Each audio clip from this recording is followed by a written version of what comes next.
Hello, everyone, and welcome to our event today with Vitality. My name is Jamie, and I am part of the coaching team where my role is head of health engagement. And if you've joined us previously this month, you may already know that our theme for the content is around effective self-care. And today we're bringing back a guest that we've worked with previously. He's a guest that's always been super popular and offers, honestly, really fascinating insight. And this topic is particularly important, I think, when we're talking to our audience because it's something that applies to us all. So the topic is kind of developing self-confidence. Now, our guest today has worked with some of the most elite performers in the world and understands how to develop confidence within those people.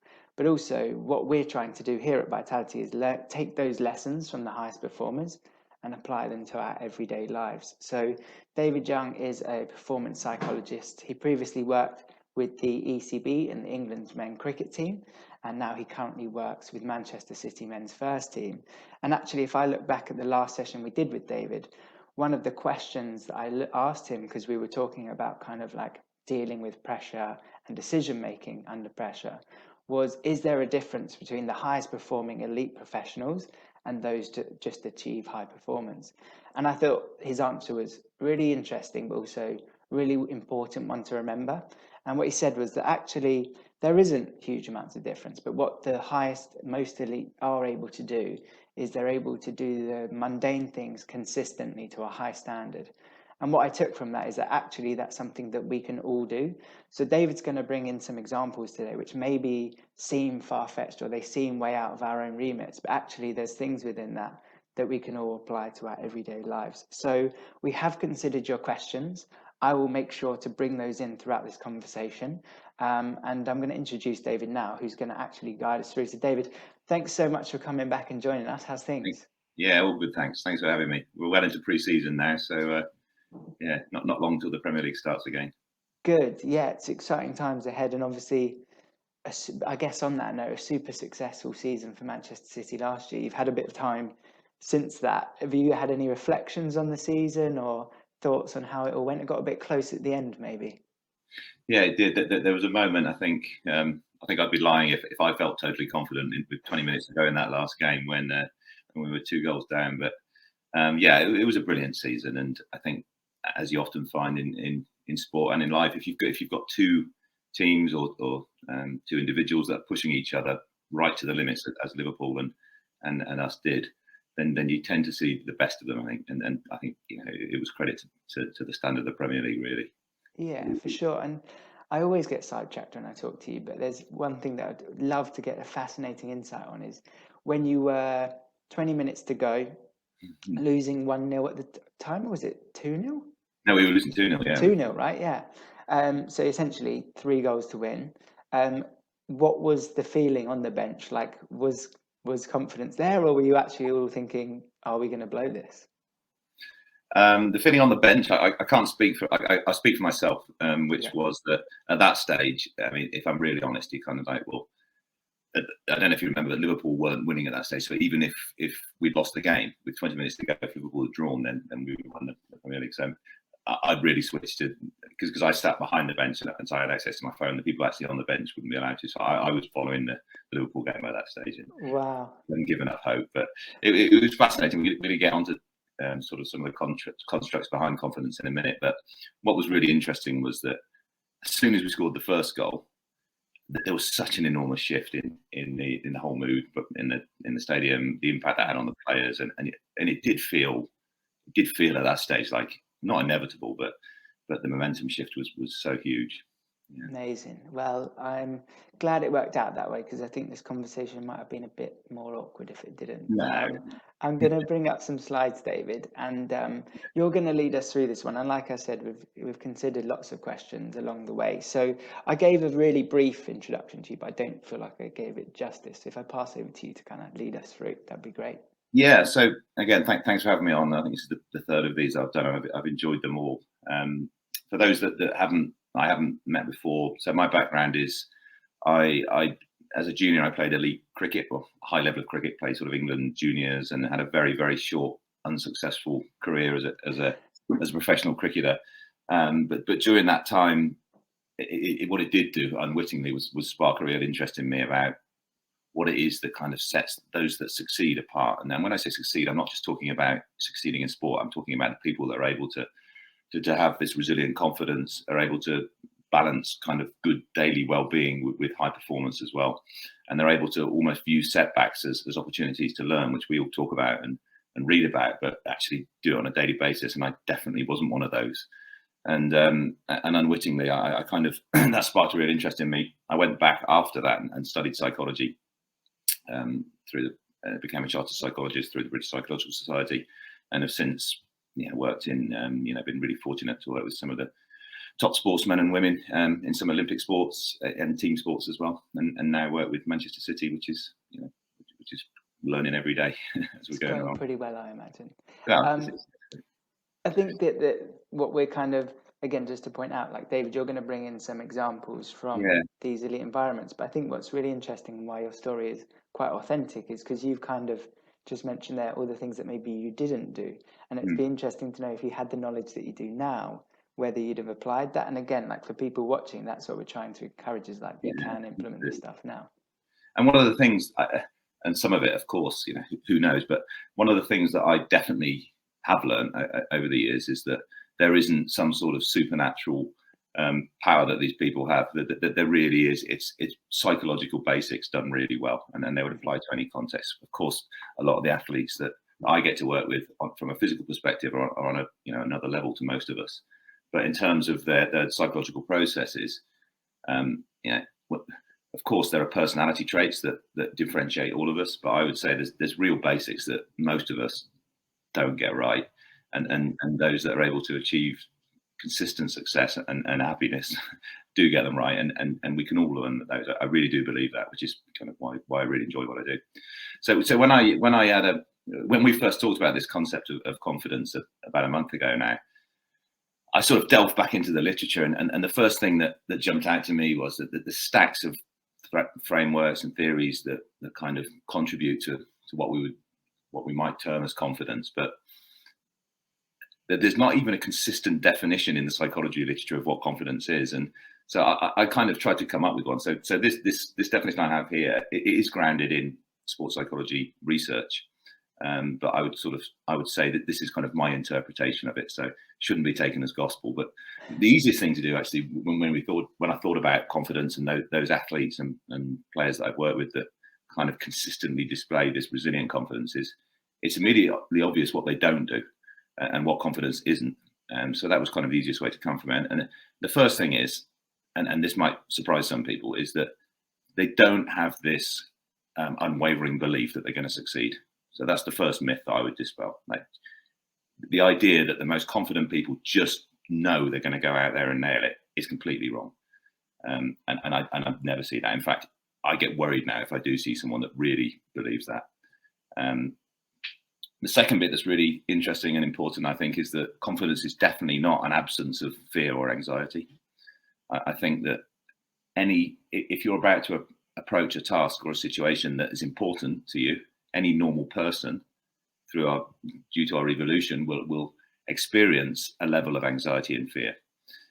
The important bit is how you interpret that anxiety and fear. We'll talk about this a bit later on, but I think a really important distinguishing factor is the people that are able to view anxiety as something that's actually natural and helpful, tend to use it to their advantage. Whereas those that view it as something they don't want to have, a feeling they want to get rid of, it has the opposite effect and really impacts on decision making and performance and things like that.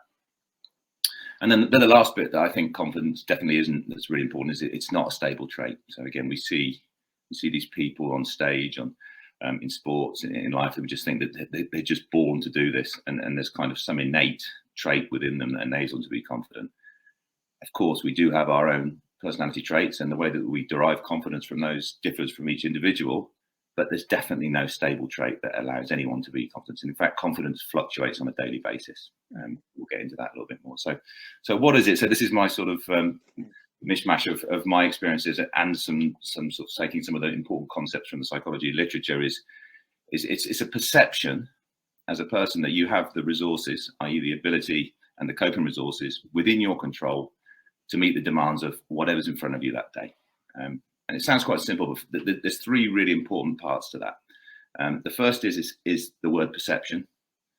So, the idea that we all have differing abilities in whatever we do, but the important bit is the perception of the abilities that we have, how we perceive our abilities to be. That's really important, and the perception of how difficult the task is going to be, and the lens through which we view both of those things is really important in determining how much confidence we will have in that situation. The second bit that's really important is the things that are within our control. So if you're someone who feels more confident when you walk out and the weather's in your favor, I wouldn't determine that as confidence. I would determine that more as superstition. The really confident people, they derive their confidence from things that are directly within their control, which goes back to your point around football. There are a number of things that are not within our control. We need to be really strict with ourselves about not focusing on those. And then the last bit is that meeting the demands of the situation on that day, which is why I'm convinced that confidence by nature fluctuates on a daily basis, because the demands of every day is different for all of us. So therefore, we're going to have different levels of confidence every day. And as soon as we understand that, we've got a much better chance of managing it. Amazing. I think that's a really clear way to put it. And actually, when you were talking through there, almost for me personally, like understanding what confidence isn't is a great tool to understand that you still can have confidence even if you don't feel it. So, for example, where you said, obviously it's not stable, that doesn't define you as not a confident person. Absolutely. And just touching on, if we go back to the football example, because I heard some players interviewed after the game and they were saying how they always believed that they were going to win the game. But you've put there's a belief that's not a belief that you will always win or succeed. But if we look at the actual definition, do you think what they did have was the knowledge that they felt that they had the resources to be able to win? And I'm not going to name players, but I would encourage people to look back on the pitch when Villa scored their second goal, and a number of our players at that stage went down on the floor. But what you did see then was very quickly those players getting back up. And the important bit is whether they believed they would win or succeed is actually, in my opinion, almost irrelevant. But they will definitely have believed that they had the resources within their control to give themselves the best chance of succeeding. And that's why they were able to get themselves back up so quickly. If they purely got their confidence from thinking, are we going to win this? You're on rocky ground there, because that's not within your control. Amazing. And, I think that's a really, it's a complex topic, and understanding that already is going to make things so much clearer. And we're just kind of redefining the point. So if that's our definition, we've got two really important parts to it. So one thing is the perception of your resources, either things that you can control, that you can do, and then the perception of the demands of the situation in front of you. And I thought a good way to look at this was through some scales, because it's this again I think often gets misinterpreted. So the people that are able to consistently display high levels of resilient confidence, from my experience, that they seek out, whether it's consciously or not, they seek out tasks at an appropriate level of challenge that really stretch the resources that they have. So if you imagine the scales here, so our blue bucket on the left is kind of the abilities, the skills that I believe that I have, the perception of what I have, and the green one is the perception of the task in front of me. If those two things are pretty much in balance, we get this. In sport, we talk about being in the zone. We'll have talked about that. People have heard about these sort of mythical moments when people are just at the absolute top of their game.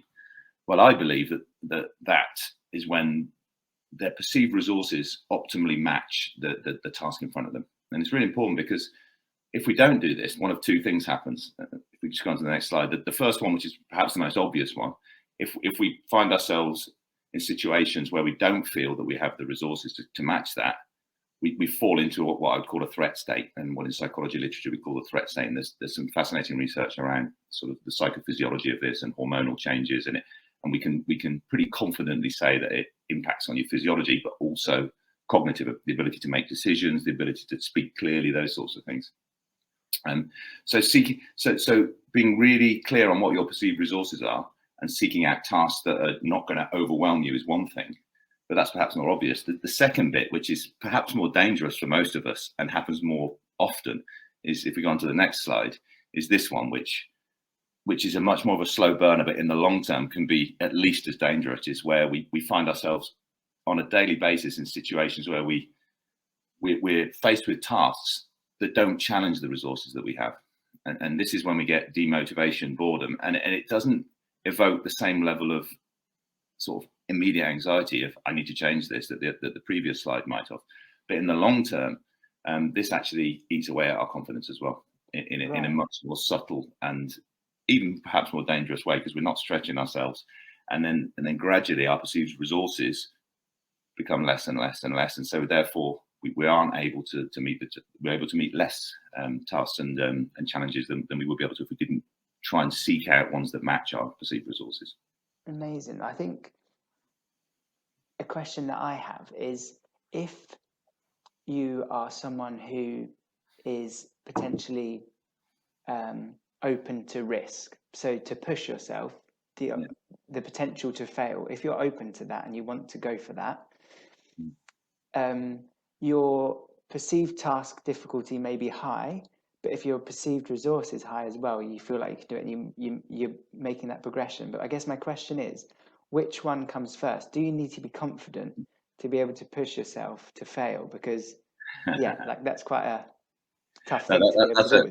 That's the $1 million question, and I'd love to give you just a definitive answer.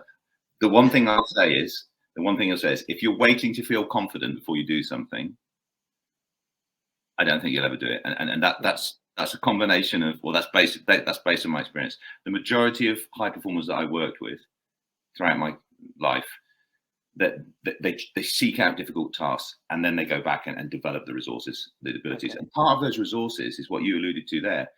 Part of the resource is taking a step back and having real perspective and say, what is the worst that can happen really here? Because the majority of the time, our perception of failing at a task is much more severe or consequential than the reality. And that in itself is a really helpful resource that helps tip those scales back to a more level. I think I remember you talking about that when you were talking about the England men's cricket team in one of the World Cups, where they gave each other permission to fail. Is that right? That's exactly. Yeah, I mean that was it was not quite as simple as giving each other permission to fail. It's giving each other permission to fail in a certain way. So and I would say, one of the secrets of confidence is being at peace with failing, as long as you know that the way that you failed was within your game plan. Right. Interesting. I remember actually, again, I'm bringing in loads of examples here, but it seems random. But I remember George Russell in Formula One last year had a really, really big crash with Valtteri Bottas. And at the time, they were kind of like rivals. And I remember when George did an interview, I think it was a couple of weeks later, like he made a pretty risky move to overtake him. It was wet conditions, really, really fast straight. Like, it was a pretty dangerous thing to do. And but what he said was that he didn't kind of regret that part of what he was doing, because that fitted within who he wanted to be as a driver and his approach. What he regretted was his response after it, when he kind of reacted pretty aggressively, and I think he was gesturing a bit and all those sorts of things. So he felt like he let himself with his own values of how he wanted to be. So I guess in some ways he was giving himself permission because he did the maneuver, but in another way he failed on that because he let himself after. Yeah. And it's the same concept with, if you're a football fan and you look at the way that Manchester City play now, I mean, it amazes me every day seeing it in training. But one of the things that becomes immediately evident is that the defenders and the goalkeeper have to play out from the back, which in itself is very risky, because if you make one mistake, they're immediately in on goal. But it's just completely in their DNA now that you just do it that way. And if Pep says, I want you to play out from the back, by the way, don't make a mistake because they'll score, immediately the perceived resources become much less, because you don't have the ability to get it wrong doing the right thing, which is really what we're looking for. I feel like sports fans could be a bit more empathetic if they understood that it was the message, because they criticize players, right, when they do that, but they do. They're just they're doing what they're kind of their ethos. I'm looking ahead then. Yes. So with that in mind, and so I had to think about this, and there's definitely some individual differences. So certain people, based on their personality, would derive confidence from different things, and we're going to come to that a little bit at the end. But what I did have a think about is, are there any sort of common rules that I've seen in sport that people have learned to do? So they're not just, this is what the best do. This is what I believe anyone can learn to do, that consistently works. And I kind of came up with 4 things. I'm sure there's a number more, but these are things that I believe work and can work for everyone. So the first one is this concept of banking successes. So I've put Joe Root up there, who, if you're a cricket fan, you'll be aware that he's been one of the world's best batsmen for a number of years now. And for me, and I don't even know if he learned to do this or if it's just kind of developed quite naturally for him. But if you watch him practice, he practices, as much as or more than anyone else. But it's fascinating to see him, because the majority of us, when we train in anything we do, when we get it wrong in practice, we get this strong emotional response, and you get really annoyed with yourself. You throw your bat or whatever, and you get back down and practice again. Whereas with Joe, what I observed very early on is that he practices, and when he gets something right in practice, he invests time really internalizing that and reflecting on why he got it right and the feelings that came with that.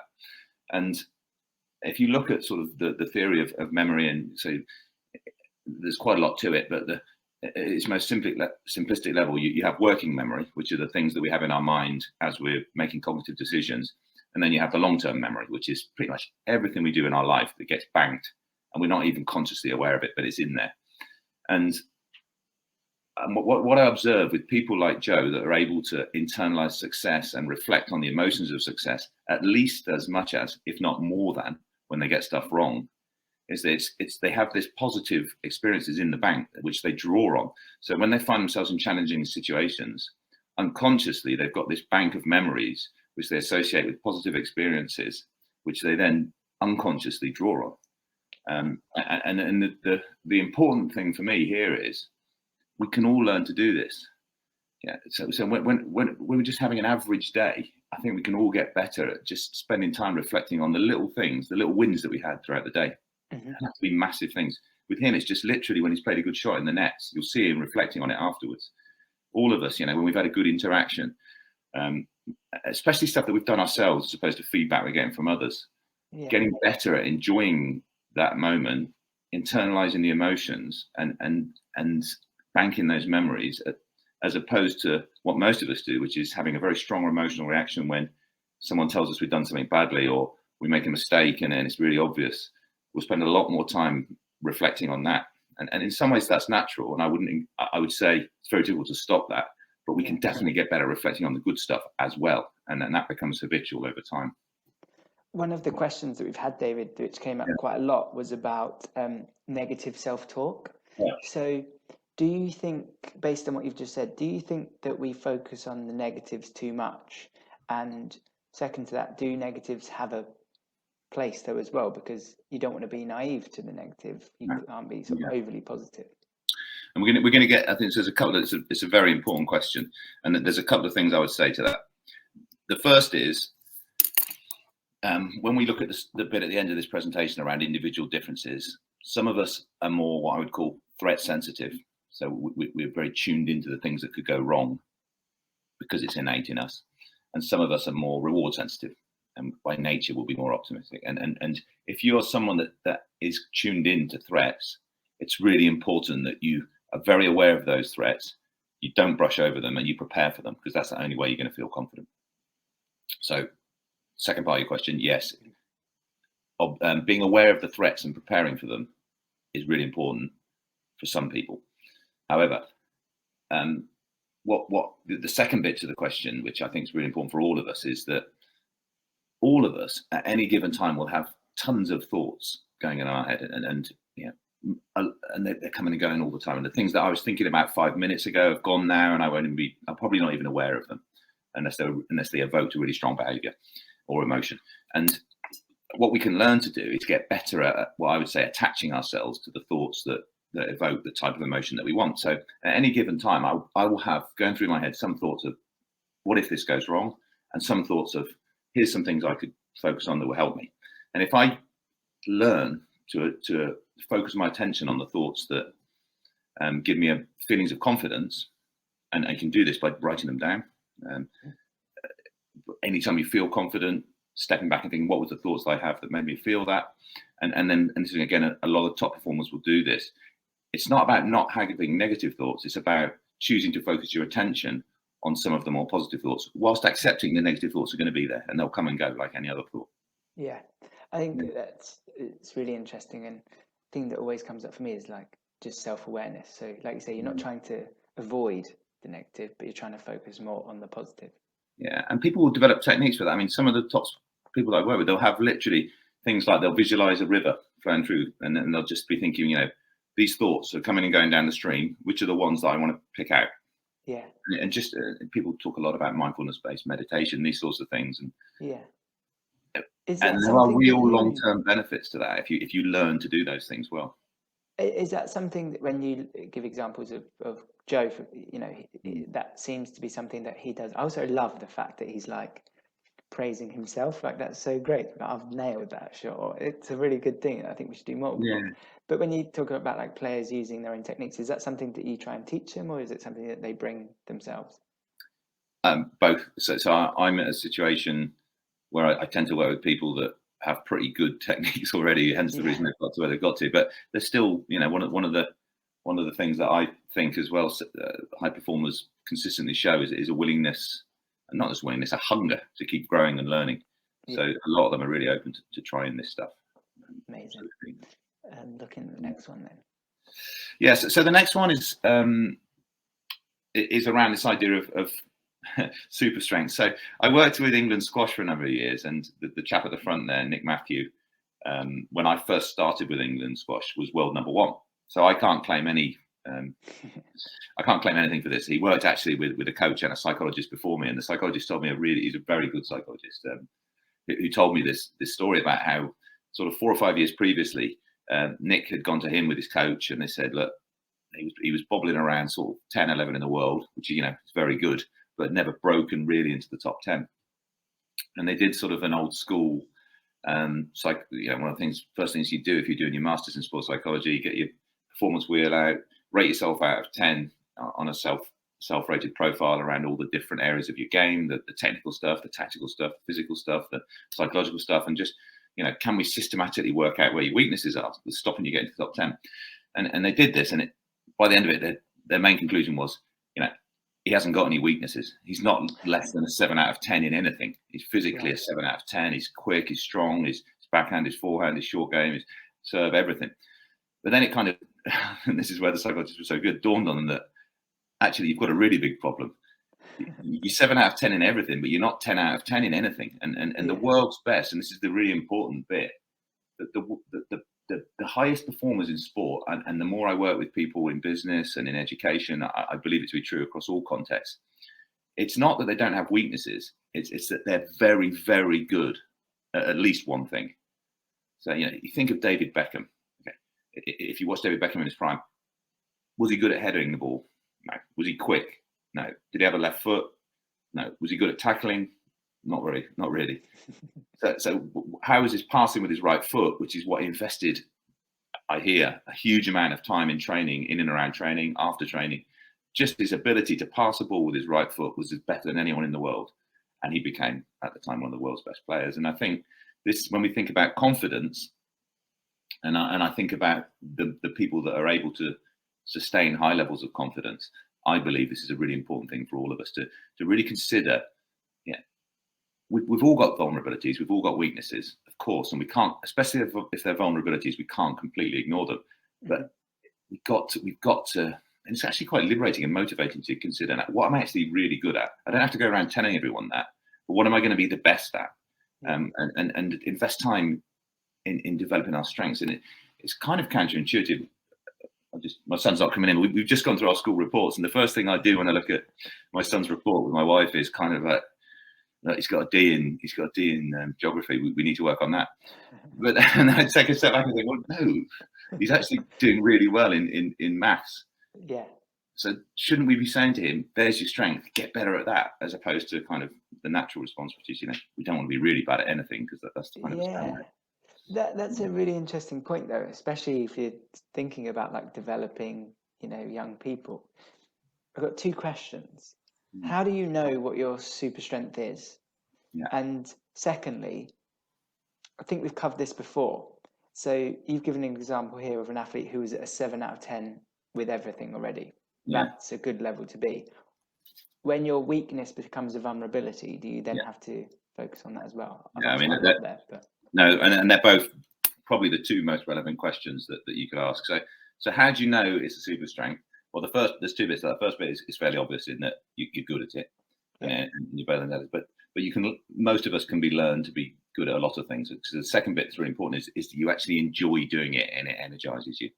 So if right, we think about our daily lives and our daily jobs, if I think about my job, I'm in a really fortunate position in that I think the majority of it I find energizing and stimulating, and I come home and it, I've enjoyed it, not just enjoyed it, but it's energized me.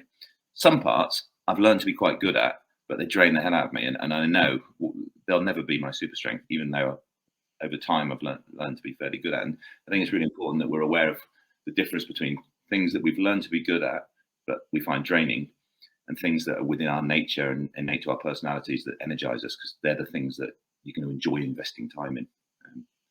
So that's the first bit. And the second bit around vulnerabilities is a really important one, yeah, because we need to distinguish between, in sport, we'd call them acceptable weaknesses and vulnerabilities. right, And yeah, if you've got a vulnerability, so if you're a batsman, you can't play a defensive shot, yeah, yeah, you're not going to be in long enough to use your strengths. However, you don't have to play all the attacking shots. And the trap that most of us fall into is we invest time working on our acceptable weaknesses, whereas actually we invest right. improving those and focusing Okay, only on vulnerabilities and super strengths. amazing. I think that point about what energizes you, I find really interesting as well, because Mm, I was reading recently about like kind of people who are maybe like extroverts and introverts. yeah. And one of the definitions I read for this was about like extroverted people get their energy from certain sources, Mm, um, and that energizes them. And mm, like, if I'm trying to make, obviously, it's quite easy to maybe look at super strengths when you're looking at skill or technique. But when you're yeah. looking at people in a work environment, for Yeah. example, it could be personality traits. And is that where, so, being an extroverted person who gets energized from other people and is able to transfer that to others as well, is that kind of a good understanding of Mm. how you can actually utilize that super It strength? is, and they're exactly right. And if we take a step away from anything physical and just look at personality, yeah, a combination of personality traits will determine what your strengths are, and that's why self-awareness is so important. So take your example of, so if I'm someone who's really low on extroversion, so sorry, let's take your extrovert. So I'm really high on extroversion. Mhm. I'm really high on agreeableness, which means by nature I enjoy getting on with people, and I'm really low on conscientiousness. So I don't enjoy detail and total preparation. And I decide that I'm going to become a really top accountant. I could learn to do that, but it would probably drain me day in day out. Which is Yes. why, if I was of those types, which I'm not, then I'd try to put myself in situations and learn strengths where I'm interacting with people and using my strengths, but that doesn't require lots of detailed preparation. It's incredible actually how, if you think about, if you understand your super strengths, how that can Mm. actually affect your career, and bigger than that, and confidence Yeah. fits into all those things. But I don't want to go too Yeah, far down and that sorry, path. there is one important point to finish on that, because I don't want people to think you have to understand every aspect of your personality then to determine what your strength is.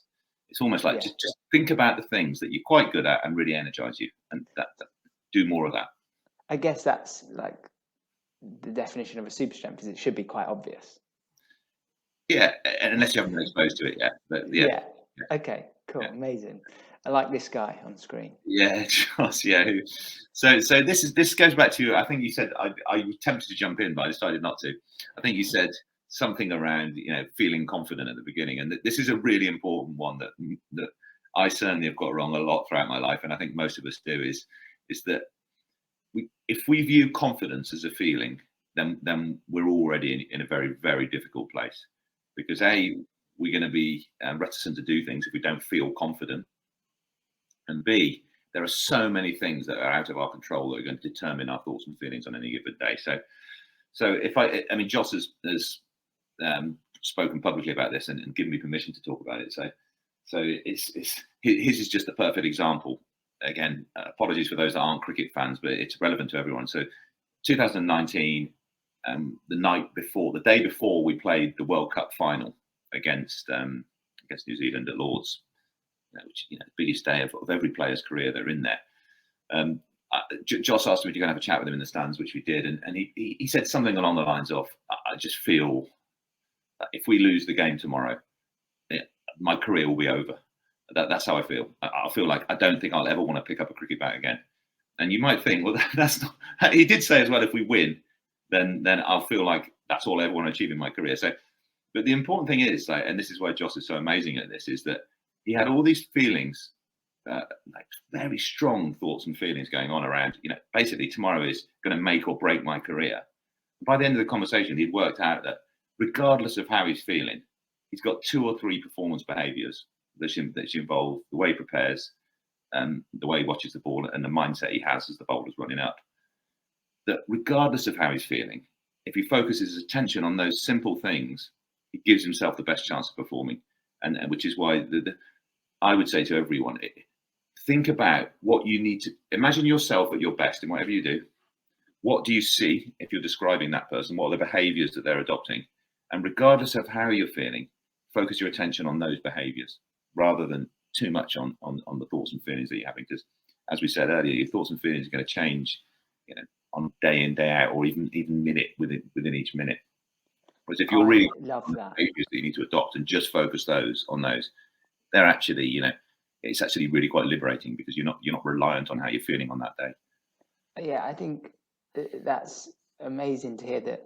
I mean, Joss obviously has the self-awareness to ask you to chat about it in the first place, but that kind of begs the question: do you think you need to be confident and able to perform then? No, I think it comes the other way around. You need to know what the behaviours you need to adopt to give yourself the best chance of performing in a confident way. Right. And you focus on those, and then the feelings and the thoughts come from that. Okay. I don't believe most of us spend time trying to feel confident, whereas the best people don't. They know what they're going to do. They focus their behaviour on that, and the confidence comes from that. Right. It's kind of the opposite cycle to what most of us do. And in the example that you gave, Joss had obviously attached so much more to a game of cricket that he plays at the moment, like every other day pretty much, to that one game. How were you able, did you try and disconnect the occasion with what he was doing? Because at the end of the day, it's just another cricket match. I think in the end he was able to do that, but not. It wasn't a deliberate tactic. I think the important bit here, which he did amazingly well, and we all need to do this, is you can't just focus on the behaviour. You have to. The first step is acknowledging the feelings that you have. Right. Otherwise, if you just try and suppress an emotion, as we all know, it tends to get a bit stronger. Yeah. So it's almost like I accept and I deliberately almost observe the feelings that I have and the thoughts that I'm having. I acknowledge them. I accept them. I let them in, and then but I don't see them as a threat or as something that's going to be great for me. They're just there, and I focus on this behaviour. But if you don't accept them, it's a really important point. Yeah, it was a really big game, and just pretending it's not is not going to help. That's the thing. Like I hear in the workplace a lot, like, oh, I've got a big meeting today or something, and I always think, should you? So you need to be aware that it maybe is a slightly bigger occasion, but what you need to do is focus on the things that will get you to the end result. So it's easy to say, it's just like any other meeting. Well, no, it's not. And you're going to have different feelings, and that's okay as long as you accept that, acknowledge that, but know what you're going to do in that moment. Love it. I mean, it works pretty well.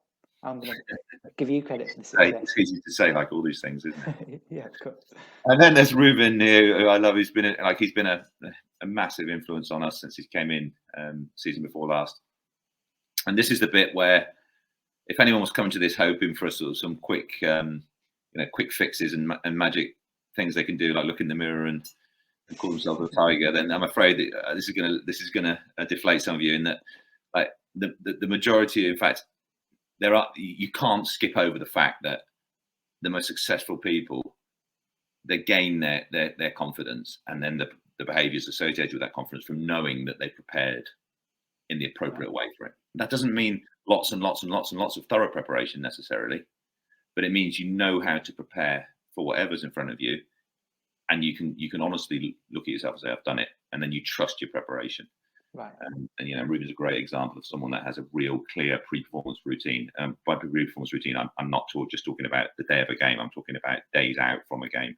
Right. And then he'll go in saying, whatever happens now, I know I've done everything under my control to prepare for this. It looks to me like his pre-match routine involves an arm pump the size of him. He's massive. Yeah, that's a hard Wow, game, that one. Yeah, that's yeah, unbelievable. yeah. That Um, one, put that on.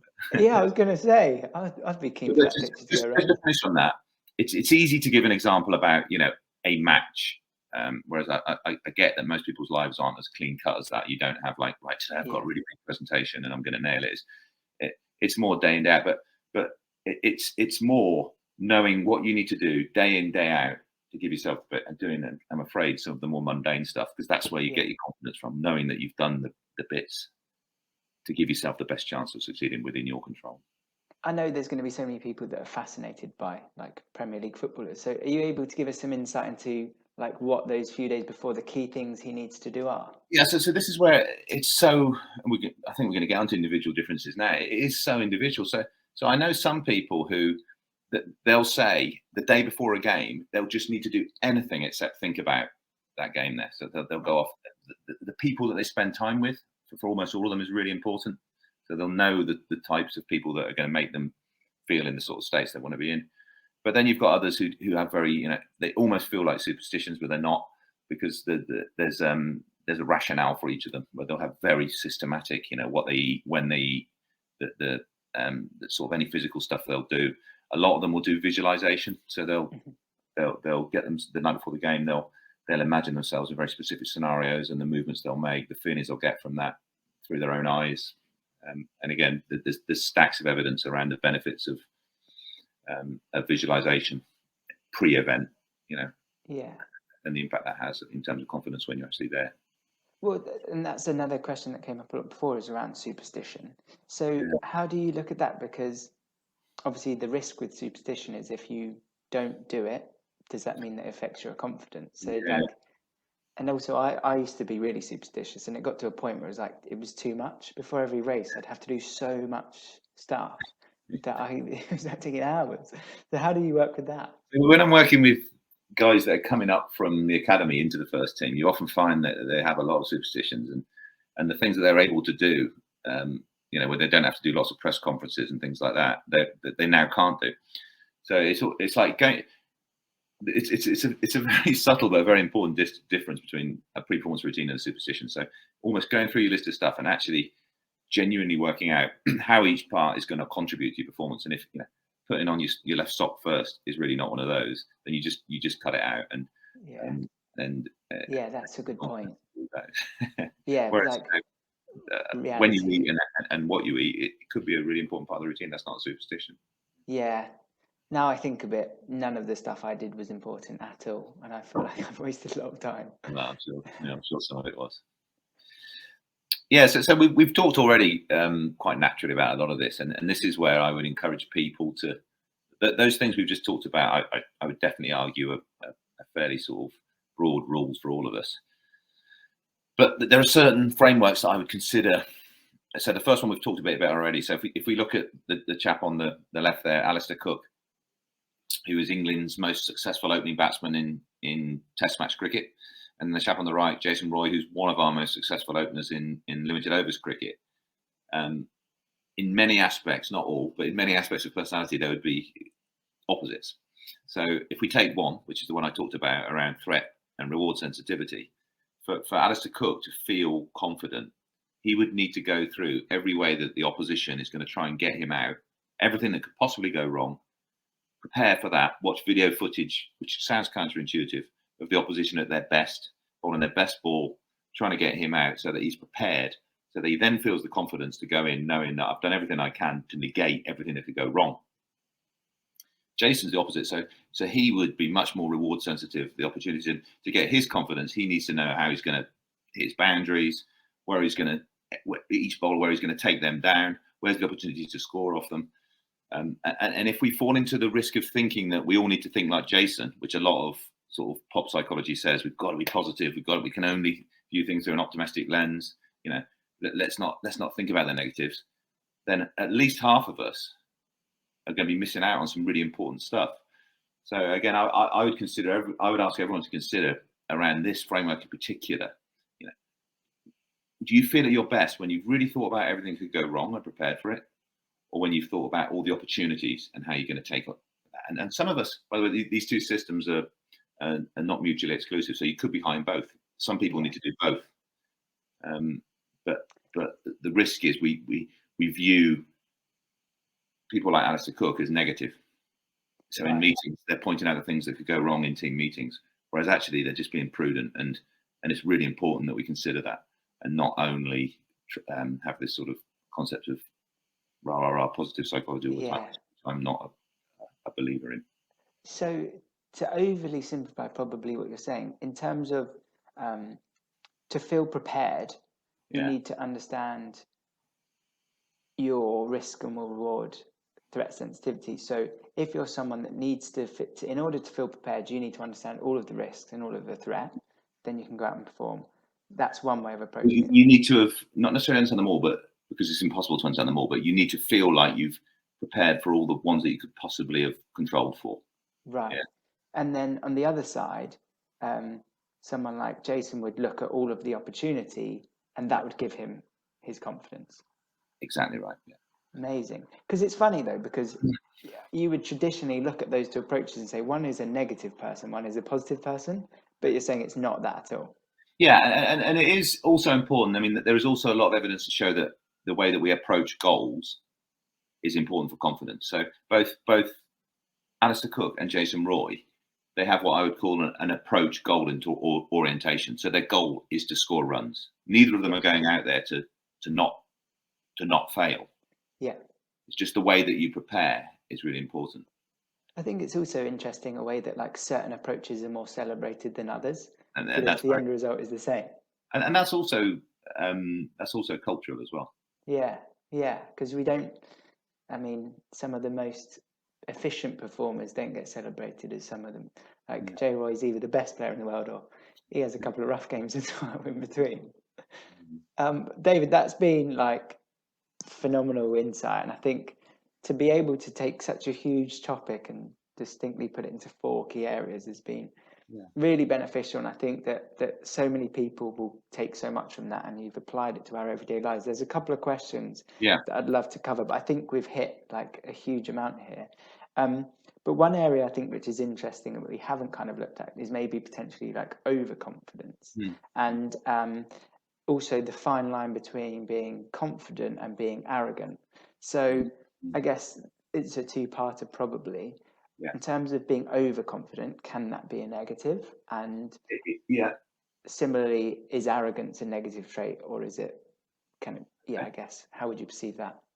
So if I think the first one, I don't think we've discussed the second one. I think the first one we discussed when we looked at those scales. So if you're finding yourselves in a situation where your perceived coping resources and abilities outweigh the tasks in front of you, then there is a massive risk of overconfidence for a couple of reasons. Firstly, because you might make silly errors on the day because you don't prepare properly, but also over time, it actually eats away at your confidence because you kind of this circle of challenge that we'll talk about is getting smaller and smaller and smaller because you're not stretching yourself. So that's why I would say to everyone, if you're feeling, if you're somebody who you think is at risk of overconfidence, I'd be like, up the challenge then.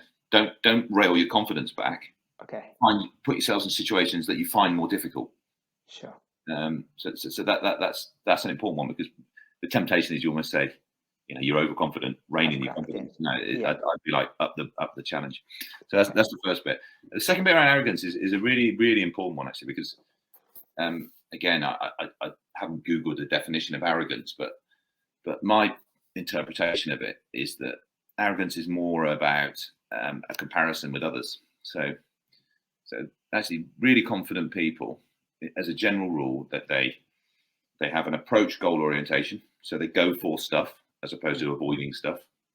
They focus on things that are within their control, and they focus on developing. And whatever situation's in front of them, they'll see it as an opportunity to develop, that regardless of anyone else. Whereas arrogance is more, I'm better than you, which is actually a really dangerous place to be. Because what happens when you're not better than them? And apart from not being so nice to be around, I would argue from a performance angle, arrogance is if you're someone who gets your confidence and thinking you're better than other people, Yeah. there's already a number of things that are out of your control At there. some point, that's going to come back because Yeah. you're not going to be. Right. That's amazing. It's actually quite a different thing then, which is interesting. I think Yeah. you'd always associate them to be linked. Yeah, people think arrogance is overconfidence, but I would argue Yeah. it's the orientation of being better than others, whereas Lovely. confidence comes from knowing that whatever's in front of you, Yeah. you've got coping resources within your control, and you're going to view as an opportunity to grow and learn and develop. Perfect. Makes total sense. And then, David, final question, if I can. We have been again talking about environments where generally the culture is a big focus and people are being encouraged and supported, and there's a lot of emphasis on that. But in that can't always be the case necessarily. So do you have any advice for people watching who feel like they are maybe surrounded by people who are actually having a negative impact on their confidence, or actually lowering their self-confidence? Yeah, well, I would. I mean, this is an important point that I haven't spoken about actually. I think thinking about it now, having heard that question for the first time, I think I probably could have added another one to the list at the beginning about what confidence isn't, which is it's not being completely independent and being able to do it yourself. Right. All of the best people that I've been fortunate enough to work with, they have really strong support networks that they use.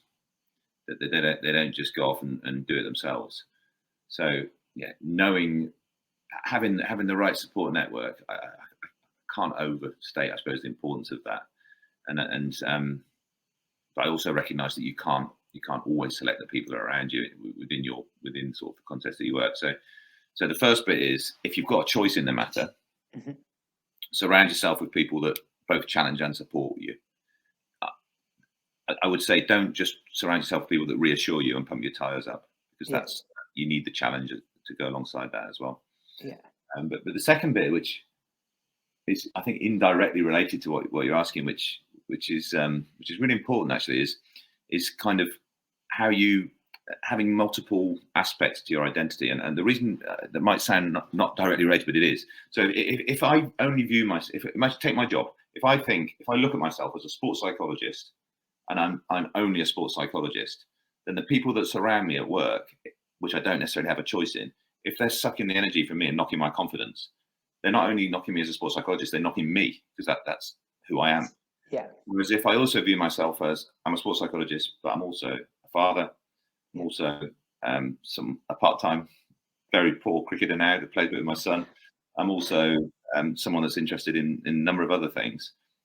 Whilst those people can knock me in that context, they don't, as a sports psychologist, they don't knock me, because I've got other legs to my table. So that's why you often see it in sport when people come towards the end of their career and have children and things and have interests outside of sport, their confidence levels go up loads, and they almost get a second career, a second win, because the thought of the people around you are not as important anymore, because you've got other aspects of life. So you can have multiple streams to build confidence. It doesn't. You almost don't want to be relying on one. We haven't talked about it at all today, but multiple aspects to your personal identity is really important. So I'll often use the example of sportsmen of a table. If you've got one big leg and you're only a footballer, if you've got people that start knocking you in that, the whole leg goes up. I think, David, that seems like a brilliant place to finish. We've covered so much today, and I know we've answered so many questions. So honestly, thank you for sharing that. And the insights from sport I find fascinating. Like if someone can have the drive to go about and achieve as much as they possibly can in a day, why can't we apply those things to waking up early, to making a good meal, to performing well in the workplace? And I think what you've done there is shared how we're able to bring some of those learnings in. So as always, it's so interesting, and I think we stayed on track. So thanks so much for your time and support with this. Thanks very much for having me. I always enjoy this. So. I just suppose to finish and to reiterate what I said at the beginning, I am mindful that whilst it's really interesting to talk about people at the absolute top of whatever they do, sometimes they can feel a bit like, well, yeah, but how does this apply to me? And I'm talking for myself here. Whereas I think everything we've covered today, regardless of what you do, whatever context you find yourself, the things that apply to just human beings. Yeah, for sure. I think we can all have all aspirations to be high performers. It's just you've got to be relative to what you actually do. So for everyone watching, I hope this has been helpful. I hope you've enjoyed the session. Our events are open to all, so please do share this far and wide with your colleagues, with your friends, with your family. Again, it seems to have so much value. We hope you'll join us again for another event soon. Please do check out our YouTube channel as well. We've got a full catalogue of content. But in the meantime, thanks again, David. Thanks everyone for joining, and take care. Thank you very much.